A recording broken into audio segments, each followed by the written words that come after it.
Hello everyone, it's Monica from Monica Rose, San Francisco, and today we are going to figure out how to start a business.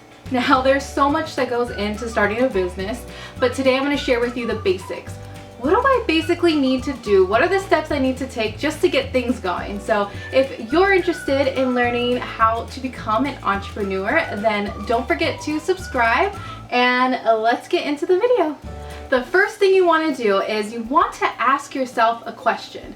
And that question is, can you see yourself as an entrepreneur? Can you see yourself taking responsibility of an entire brand, of an entire business, especially in the beginning? Because being your own boss, it's not a 9-to-5 job. It's an all day, everyday job. And you want to be able to know that you're willing to put that time and effort, mentally and physically. So can you make those hard decisions as an entrepreneur? Because being an entrepreneur isn't for everyone, and that's okay, but we just need to figure that out in the beginning so that we can really know if we want to make that commitment. So now that we've answered that question, we can move on to step number 2. Now let's break down the details of your business. So you probably already have something in mind of what your business is about, and you have these passions and you have an idea, right? But now let's really get into detail so that we can narrow down our products or our services. So you want to be able to focus on the theme of your business. What does your business represent, and what specific type of products are you going to be known for, or services that you are going to be known for? So again, you really want to narrow it down. And the reason why that is important is so that you can figure out your customer base and your target market. We have to plan our finances. So step 3 is all about money, and it does take money to make money, so that's the honest truth. But now we have to figure out, how are we going to finance this business? And there's a few things you need to take into consideration, and one of those is your startup costs. So your startup costs are one-time expenses just to get your business going. So for example, your logo, having your logo created, that is a one-time fee.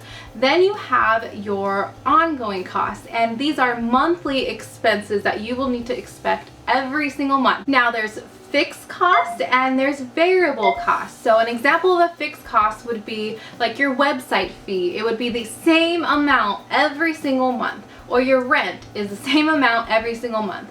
Now a variable cost can be anything from the inventory, or if you need supplies and the price of your supplies fluctuates depending on supply and demand. So those are variable different costs every single month. And then there was the paperwork, and this is something that you cannot ignore. You have to know which documents you need for your business. So once you file your documents, now it's really getting legit here. So we want to make sure we do it right in the beginning. But the first thing you want to do is you have to figure out your business name. It's really important to put a lot of thought and research into choosing your business name. Just from my own personal experience, I have changed my name in the past, so I want to help you guys avoid that. So a few things you want to take into consideration. One is your business name, is it unique? Or is it too cliche? Is it something that you've heard of so many times? Does it remind you too much of another brand?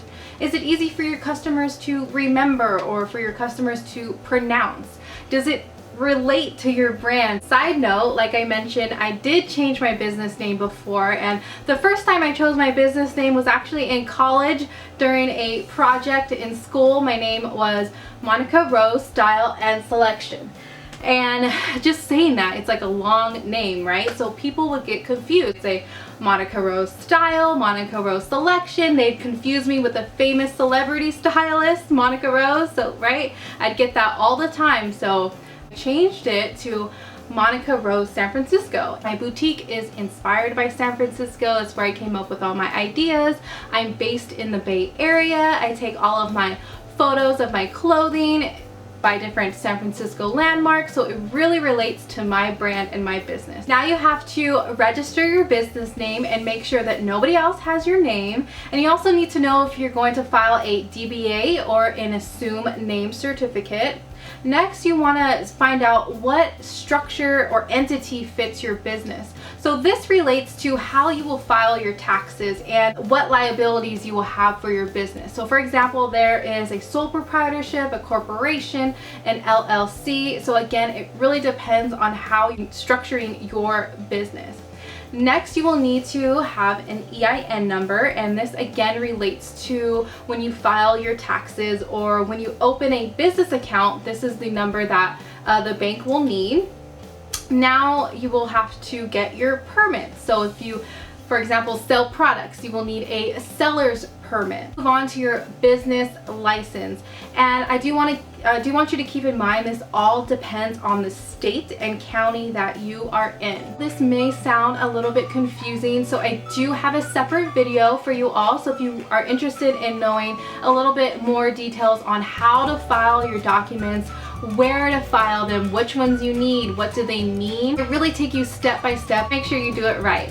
I also have a video all about the finances, so I give you my opinion on how to actually get the money to start your business. I talk about business loans and venture capitalists, using your own savings or having, investors. If you're interested in learning a little bit more about how to start a business, I will leave the link down to my entrepreneurship below and you can join my community. But hopefully you found this video helpful. I know it was a lot of information, but I really do enjoy helping you all out. So if you enjoyed, don't forget to give it a thumbs up, and I cannot wait to see you next time.